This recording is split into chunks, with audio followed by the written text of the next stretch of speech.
Good afternoon, everyone. Good afternoon. Yes, आ चुकी हूँ मैं फिर से एक बार एक न्यू क्लास लेके आपके लिए बहुत इंपॉर्टेंट क्लास। आज हम रिवाइज करेंगे सेल। ठीक है बच्चों, तो बहुत ध्यान से आप लोगों को चीज़ें सुननी है, बहुत ध्यान से कंसंट्रेट करना है और चैनल को सब्सक्राइब करना है, वीडियो को लाइक करना है। ठीक है। सो बच्चों, अनअकैडमी के क्रैक महाराष्ट्र सीईटी चैनल पे आप सबका स्वागत है। This channel is for those students who are preparing for Maharashtra CET exam. बच्चों, यहाँ पे मैथ्स की, बायो की, केमिस्ट्री की एंड फिजिक्स की लाइव क्लासेस चलती हैं। ठीक है। तो आप यहाँ पे इस चैनल को सब्सक्राइब कर सकते हो ताकि आपको ये सारी लाइव क्लासेस मिल सके। ठीक है। यहाँ पे पीसीएम और पीसीबी दोनों बच्चे शामिल हैं। जो मैथ्स वाले हैं उनके लिए भी ये चैनल बहुत बहुत बहुत बेनिफिट वाला है, और जो बायो वाले हैं उनके लिए भी ये बहुत बेनिफिशियल है। ठीक है। तो जल्द से जल्द इस चैनल को ज्वाइन करिए आप सबके सब। ठीक है। मैथ्स, बायो, केमिस्ट्री, फिजिक्स जल्द से जल्द ज्वाइन करिए ताकि आपको लाइव क्लासेस मिल सके, आपकी कोई भी क्लास मिस ना हो। ठीक है। मंडे टू संडे आपकी क्लास चलती है, फुल डे प्रिपरेशन है, डेली लाइव क्लासेस हैं। ठीक है। तो जो भी बच्चों ने अब तक इस चैनल को सब्सक्राइब नहीं किया है जल्दी से कर लीजिएगा। क्रैक महाराष्ट्र सीईटी चैनल पे मैं आप सबको बायो पढ़ाती हूँ। मेरा नाम सतप्रीत कौर शर्मा है। मुझे 4+ ईयर्स का टीचिंग एक्सपीरियंस है और मुझे 2 गोल्ड मेडल भी मिले हैं। एंड मेरा स्पेशलाइजेशन, मेरी कोर ब्रांच बॉटनी है।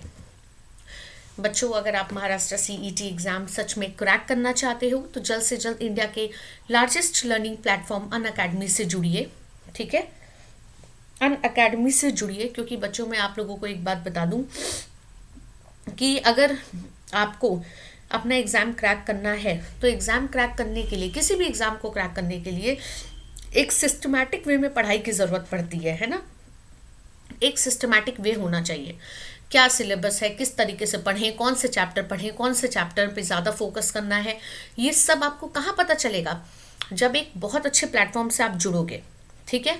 जहाँ पे एक से एक इंडिया के बेस्ट एजुकेटर्स हैं जो आपको गाइड करेंगे रिगार्डिंग योर एग्ज़ाम, कि आप इस एग्ज़ाम को किस तरीके से निकाल सकते हो। तो जल्दी से अनअकैडमी का सब्सक्रिप्शन लो। बच्चों मैं आपको बता दूं, जो अनअकैडमी का सब्सक्रिप्शन है मैं आपको क्लियर करना चाहती हूँ, उसके बहुत सारे फ़ायदे हैं, अनलिमिटेड फ़ायदे हैं। यानी कि एक एक बार सब्सक्रिप्शन लेने से अनलिमिटेड एक्सेस है। Got my point.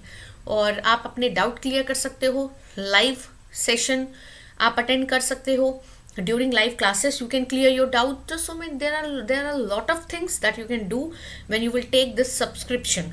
ठीक है। अनअकैडमी लर्निंग ऐप जो है, अगर आपके मोबाइल में अभी तक डाउनलोडेड नहीं है तो बच्चों ये बहुत ही गलत है, क्योंकि अनअकैडमी लर्निंग ऐप के बिना तो कोई काम नहीं चलने वाला। ठीक है। यस, अनअकैडमी लर्निंग ऐप के बिना तो कोई काम नहीं चलने वाला। आपको अनअकैडमी लर्निंग ऐप तो डाउनलोड करनी ही पड़ेगी, 110% करनी पड़ेगी, क्योंकि आपको पता है कि इसी में आपकी स्पेशल क्लासेस और लाइव क्लासेस चलती हैं। ठीक है। प्लस क्लासेस चलती हैं। तो अगर आपको मेरी भी स्पेशल क्लास करनी है तो आपको लर्निंग ऐप ही डाउनलोड करनी पड़ेगी। सो ये बहुत इंपॉर्टेंट है, अनअकैडमी लर्निंग ऐप। इसको इंस्टॉल करिए, ये इसका आइकन है। जैसे ही आप इसको इंस्टॉल करोगे आपसे गोल पूछेगा, तो आप गोल लिखिए MHT CET। ठीक है। क्योंकि तब आपको आपके जो एजुकेटर्स हैं उनकी क्लासेस दिखने लगेंगी। ठीक है। उनकी क्लासेस आपको नज़र आने लगेंगी कि जो भी आप गोल सिलेक्ट करोगे महाराष्ट्र CET, आपको तब क्लासेस दिखने लगेंगी। You got my point. यानी जल्दी से लर्निंग ऐप को डाउनलोड करिए। लर्निंग ऐप को मिस मत करिएगा, क्योंकि इसको अगर आपने डाउनलोड नहीं किया तो आप अपने एजुकेटर की कोई भी क्लास नहीं देख पाएंगे।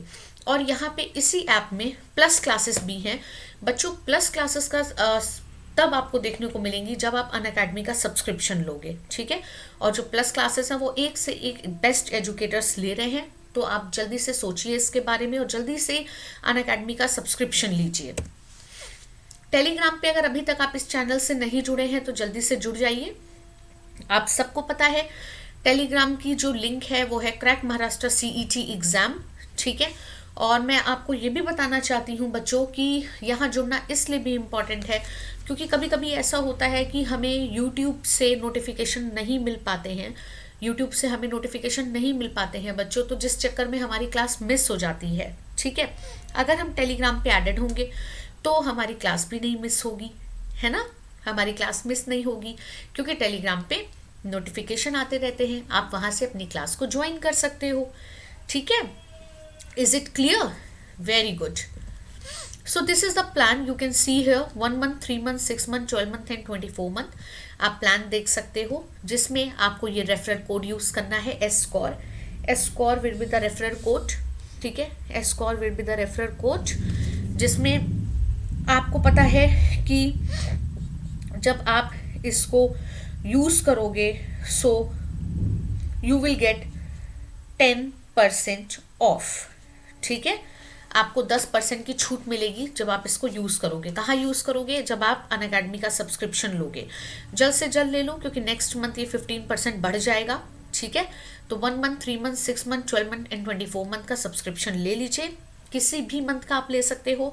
Use SKOR code, that is important for you all, use करिए। ठीक है बेटा, चलिए अब हम अपने सेशन की तरफ चलते हैं जो कि बहुत ही इंपॉर्टेंट सेशन है। आज हम सेल के बारे में पढ़ेंगे। बच्चों आप लोगों को पता है व्हाट इज कॉमन हियर, आप आइडेंटिफाई कर सकते हो ये सारी एक क्या है।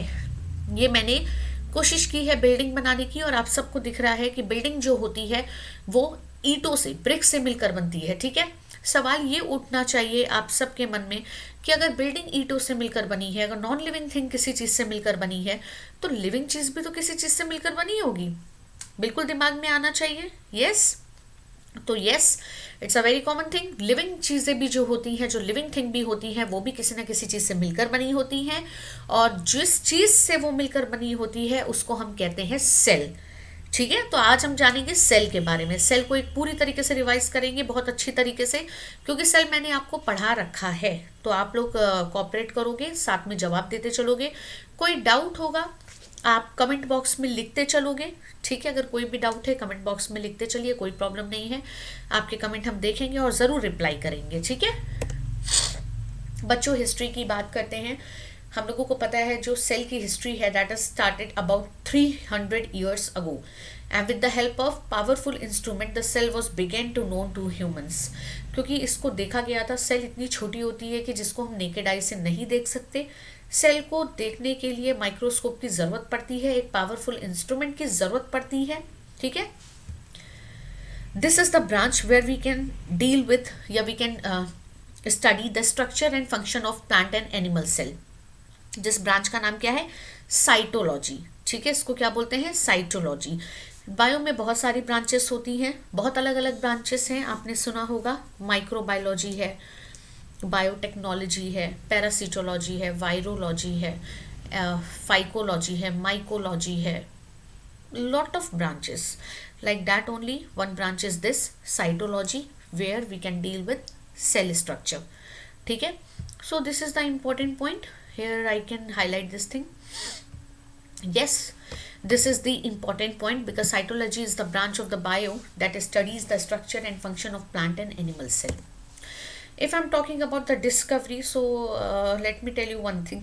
सेल डिस्कवरी के पीछे बहुत लोगों का हाथ है, बहुत इंपॉर्टेंट नाम है जो एग्जाम में आते ही आते हैं।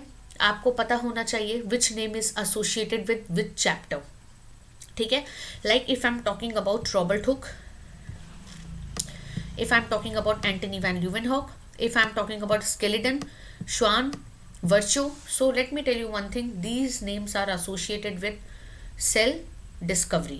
ठीक है, so one by one we will learn, we will know about these scientists and their contribution. So first one is your Robert Hooke. तो रॉबर्ट हुक का नाम जो एसोसिएटेड है आप सबको पता है, सब लोग बहुत वेल अवेयर हो। 1665 में रॉबर्ट हुक ने सेल को डिस्कवर किया था। He coined the term cell, English scientist थे एंड कॉइन किया था टर्म। कहाँ देखा था? Found in a cork. Compound microscope के इन्वेंटर थे। Hooke was the one of the earliest scientist to study living things under a microscope. ठीक है, रॉबर्ट हुक का बहुत बड़ा योगदान रहा है सेल के डिस्कवरी के पीछे, सेल के नाम के पीछे। ठीक है बच्चों, एंटन वैन ल्यूवेनहॉक, तो एंटन वैन ल्यूवेनहॉक जो थे वो एक डच बिजनेसमैन थे, सबको पता है।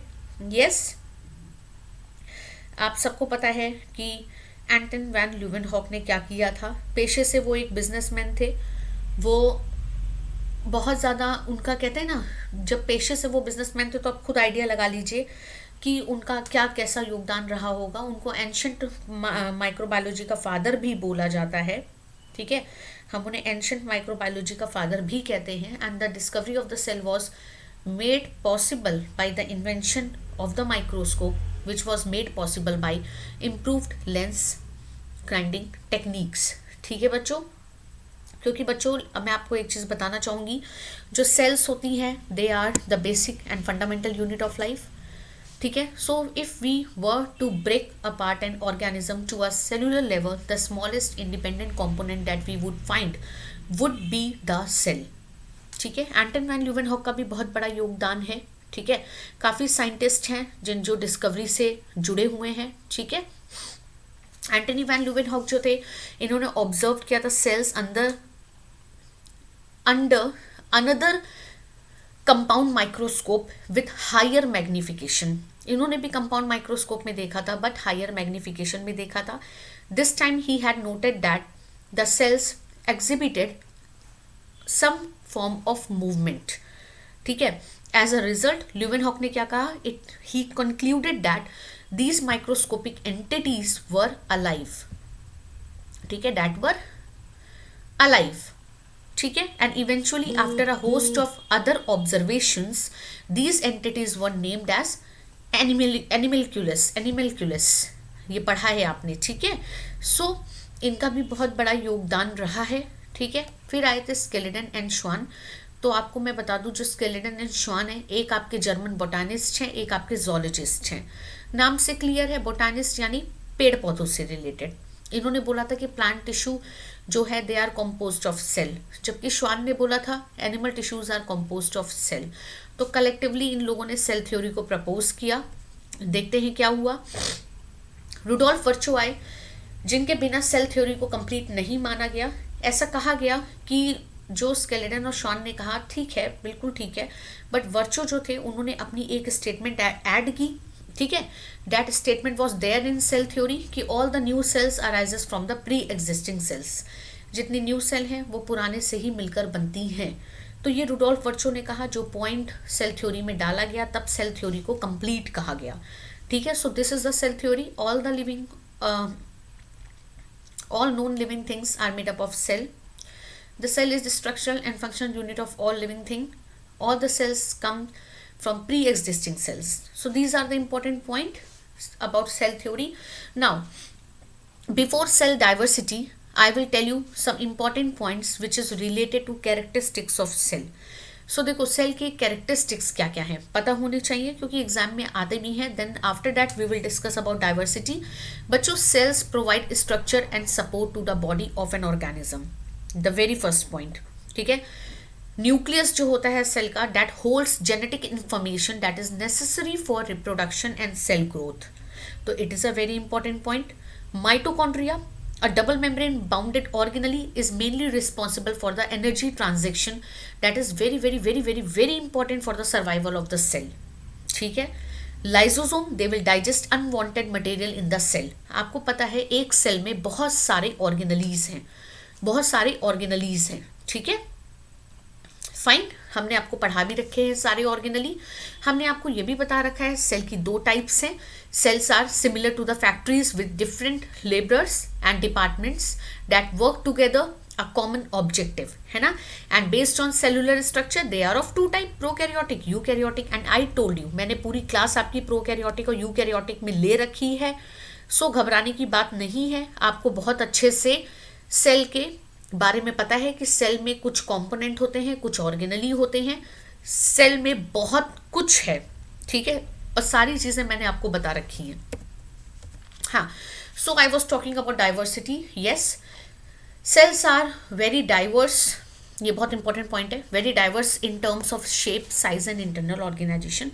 कोई भी सेल का शेप और साइज सेम नहीं होता, हर सेल का शेप अलग है, साइज अलग है। So there are millions of living organism around us, हमारे अगल बगल बहुत सारे ऑर्गेनिज्म है। Each of them has different size and shape, सबके डिफरेंट साइज और शेप में, ठीक है। So cells are very diverse in terms of shape, size and internal organisation. याद रखिएगा इनका शेप साइज सेम नहीं होगा, ठीक है बच्चों। On the basis of number of cells, okay fine, on the basis of number of cells as individual is made up of two types of organism, we know this thing, unicellular and multicellular. If I am talking about unicellular बच्चों, uni मतलब one, organism made up of single cell, that is known as unicellular. Organism made up of multi cells, more than one cell, that is your multicellular. Single cell carries out all the vital function of the life, different cells carry out different functions of the life.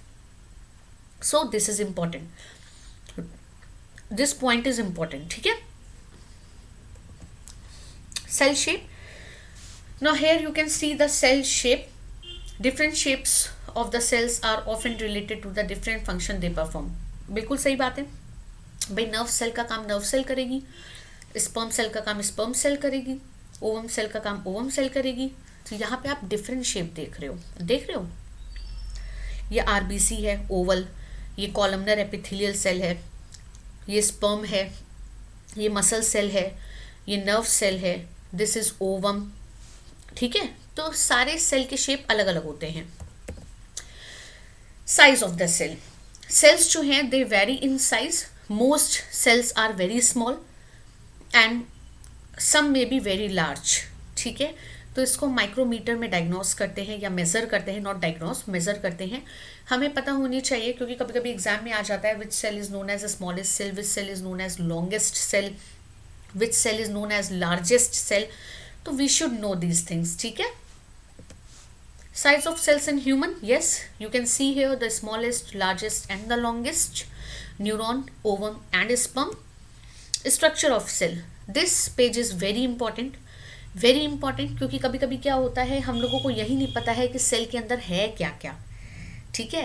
If we study a cell under microscope then we would come across 3 features in almost every cell. हर cell में 3 feature तो आप देखोगे ही देखोगे। कौन कौन से हैं? एक तो प्लाज्मा मेम्ब्रेन है, ठीक है, एक न्यूक्लियस है और एक साइटोप्लाज्म है। अब आप लोग के दिमाग में आ रहा होगा कि cell wall is also there. Yes, cell wall is also there, but we know this thing that cell wall is only present in plant cell, that is why I have not written here. Plasma membrane and nucleus and cytoplasm, these 3 are common in plant and animal as well as, ठीक है। So all the activities inside the cell and the interaction of the cell with its environment are possible due to these functions. So now one by one we will understand about the organelles. So here you can see the diagram of animal cell. Here you can find all the organelles. This is your cell, membrane, Golgi body, cytoplasm, SER, lysosome, ribosome, nucleus, RER. So this is your animal cell, ठीक है। ये सुंदर सा diagram जो है ये animal cell का है। और आपको पता है सेल के अंदर बहुत सारे ऑर्गेनली हैं, सारे ऑर्गेनली का अपना अपना काम है, ठीक है। So mitochondria, first we will have a look on mitochondria. So हमें पता है माइटोकॉन्ड्रिया के 2-3 फंक्शन बहुत इंपॉर्टेंट है बच्चों, you can note down somewhere. Mitochondria एक ऐसा ऑर्गेनली है which contain enzyme for cellular respiration, ठीक है। बेसिकली एटीपी रिलीज करता है जिसको बोलते हैं adenosine triphosphate. It is the power house of the cell. इसके अंदर क्रिस्टी होते हैं और माइटोकॉन्ड्रिया में होती है क्रेब्स साइकिल, पता होना चाहिए, ठीक है। क्रेब्स साइकिल माइटोकॉन्ड्रिया में होती है। माइटोकॉन्ड्रिया डबल मेम्ब्रेन स्ट्रक्चर है। माइटोकॉन्ड्रिया के पास उसका खुद का बच्चों डीएनए है। DNA ribosomes are there in mitochondria, that is why mitochondria is called semi autonomous organelle. Plastids, very important. Why it is important? Because we know plastids are only found in plant cell. It is only there in plant cell. It is completely absent in animal cell. हमारे अंदर plastids नहीं है, ठीक है। That is why we can't give any color, ठीक है। So these are the organelles which are responsible to provide different colors to flower and fruit. So if we talk about the types, so here the chloroplast, chromoplast, leucoplast. 3 types of plastids are there. Chloro is stand for green, chromo every color, leuco that stand for colorless. You got my point? So chloroplast, chromoplast, leucoplast. I guess ये clear होगा सबको? Yes, clear है। So it is only found in plant cell. These are the organelle which are responsible to provide different colors to flower and fruits. Got my point? Very good. So endoplasmic reticulum. This is also a very important organelle which is there in cytoplasm, and it is there in plant and animal cell. It is of two type, smooth and rough. Smooth will not contain any kind of ribosome, but yes, rough endoplasmic reticulum will contain ribosomes. Fine. Is it clear? So endoplasmic reticulum क्या है? एक membranes network है enclosing अ fluid, ठीक है, जिसमें आपको पता है एंडोप्लाज्मिक रेटिकुलम बेसिकली ट्रांसपोर्टेशन पे काम करता है. ये एक इरेगुलर स्ट्रक्चर होता है. ये सेल को एक फ्रेमवर्क भी प्रोवाइड करता है. राइबोसोम्स. राइबोसोम एक छोटी छोटी पार्टिकल्स बॉडीज होते हैं. मैंने राइबोसोम पे पूरी क्लास ली है बच्चों. आई होप सो आपको मेरी राइबोसोम की क्लास अच्छी लगी होगी. कमेंट बॉक्स में ज़रूर बताइएगा आप लोगों को मेरी राइबोसोम की क्लास कैसी लगी, क्योंकि मैंने पूरा राइबोसोम पढ़ाया है, ठीक है, तो उसको देखिएगा ज़रूर एक बार. राइबोसोम भी स्मॉल बॉडीज़ हैं that are present in free state in cytoplasm. Free state है साइटोप्लाज्म में, और कभी कभी ये एंडोप्लाज्मिक रेटिकुलम से भी अटैच्ड हैं, ठीक है. राइबोसोम का जो फंक्शन है that is the synthesis of protein. ये प्रोटीन का सिंथेसिस करता है, दैट इज़ इम्पॉर्टेंट. आपको पता है राइबोसोम सेल में कौन बनाता है? न्यूक्लियोलस बनाता है, ठीक है. तो राइबोसोम्स भी दो टाइप के होते हैं. प्रोकैरियोटिक में अलग है, यूकैरियोटिक में अलग है. प्रोकैरियोटिक में राइबोसोम 70S है, जबकि यूकैरियोटिक में राइबोसोम कितना है? 80S है, ठीक है. So small and found either in free state in cytoplasm. Golgi body, very important organelle, also known as Golgi apparatus, also known as Golgi complex, and in plant cell it is known as dictyosome. एक चीज़ important है, कभी कभी कह लेते हैं vesicle कहाँ पे है? वेसिकल गोल्जी बॉडी में ही प्रेजेंट है. सिस्टर्नी भी गोल्जी बॉडी में ही प्रेजेंट है. ये भी एकदम स्मूथ फ्लैटेंड स्ट्रक्चर है, एकदम फ्लैट स्ट्रक्चर होता है, ठीक है, गोल्जी बॉडी का. बेसिकली ये पैकेजिंग और डिस्पैचिंग में काम करते हैं, ठीक है, इसको ध्यान रखिएगा. गोल्जी बॉडी लाइसोसोम का फॉर्मेशन भी करते हैं, ठीक है. Lysosomes very important organelle. Why it is important? क्योंकि they are known as suicidal bag of the cell. इसको suicidal bag of the cell भी कहा जाता है. ये बेसिकली क्या करता है? ये सेल को बचाता है सारी चीज़ों से. ये कोई भी अगर सेल पे कोई प्रॉब्लम आती है खुद अपने ऊपर ले लेगा, ठीक है, इसीलिए इसको सुसाइडल बैग बोला जाता है. इसके पास डिफरेंट डाइजेस्टिव एंजाइम्स होते हैं जिसकी वजह से ये डाइजेस्ट कर सकता है चीज़ों को, ठीक है. सो लाइसोसोम सब में पाए जाते हैं, ठीक है, और ये ध्यान रखना ज़रूर, ये बहुत इंपॉर्टेंट ऑर्गेनली है, क्योंकि जैसे सेल के लिए प्रोटेक्शन ज़रूरी है उस पर इसका बहुत बड़ा रोल प्ले होता है, ठीक है. Vacuole, yes, if I am talking about vacuoles that is only present in plant cell. हमें पता है वैक्यूल जो होते हैं, एक बिग वैक्यूल सिर्फ और सिर्फ प्लांट सेल में होगा, big vacuole. And if it is there in animal cell it is present in very small quantity, so only found in plant cell. Plant cell में आपको पता है ये बहुत प्रोमिनेंट होगा, और वैक्यूल में कवरिंग होती है, यस. कभी कभी पूछा जाता है कि वैक्यूल में कवरिंग है, तो हाँ है. वैक्यूल की कवरिंग को बोलते हैं tonoplast. You should know about this term, क्योंकि ये कभी कभी एग्जाम में आ जाता है. तो आपको पता है अंदर तो इसके एक लिक्विड भरा है जिसको हम सेल सैप बोलेंगे, जबकि इसके आउटर में क्या है? एक मेम्ब्रेन है जिसको हम टोनोप्लास्ट बोलते हैं, ठीक है. फंक्शन की बात करते हैं, so it provides rigidity and turgidity to the plant cell. ये रिजिडिटी और टर्जिडिटी देगा प्लांट सेल को. Got my point? क्लियर है? वैक्यूल इंपॉर्टेंट है, वैक्यूल, ठीक है. प्रोकैरियोटिक यूकैरियोटिक में भी इंपॉर्टेंट है. Centrosome, if I'm talking about centrosome, so it is only present in, अरे यहाँ का आधा गायब भी हो गया, रुको लिख देती हूँ, छुप गया. It is only present in animal cell, ठीक है. ये सिर्फ एनिमल सेल में. और आप लोग को याद आ रहा हो तो ये कहाँ है? जब आप न्यूक्लियस पढ़ते हो, न्यूक्लियस में क्रोमेटिन फाइबर पढ़ते हो, ये न्यूक्लियोलस है, यहाँ पे न्यूक्लियस के ठीक ऊपर, न्यूक्लियस के ठीक ऊपर सेंट्रोसोम प्रेजेंट है. याद आ रहा है? न्यूक्लियस के ठीक ऊपर सेंट्रोसोम प्रेजेंट है, जिसका काम क्या है? जिसका काम क्या है? क्या करेगा वो? जल्दी से बताइए. न्यूक्लियस के ऊपर सेंट्रोसोम है और उसका काम क्या होता है? It participate in cell division, ठीक है, it initiate the cell division. तो that is a very important organelle, ये बहुत इंपॉर्टेंट ऑर्गेनली है, ठीक है, इसको याद रखना क्योंकि ये सेल डिवीजन में काम करता है, ठीक है। तो यानी तुम लोगों को अब क्लियर हो चुका है कौन कौन से ऑर्गेनलीज हैं, ठीक है। तो ये बहुत इंपॉर्टेंट चीज़ है। अगेन आई एम रिपीटिंग, जो सेल्स हैं that are composed of various cell organelles, ठीक है, that perform certain specific function to carry out life processes. The different cell organelle along with its principle are different function. If I'm talking about nucleolus nucleus के अंदर है, this is the site for ribosome synthesis. If I'm talking about endoplasmic reticulum, so yes, it is involved in the transportation of substances throughout the cell. If I'm talking about Golgi body are called the cell's post office as it is involved in the transportation of material within the cell. If I'm talking about ribosome, so ribosomes are the protein synthesizers of the cell. If I'm talking about mitochondria, the mitochondria is called the powerhouse of the cell.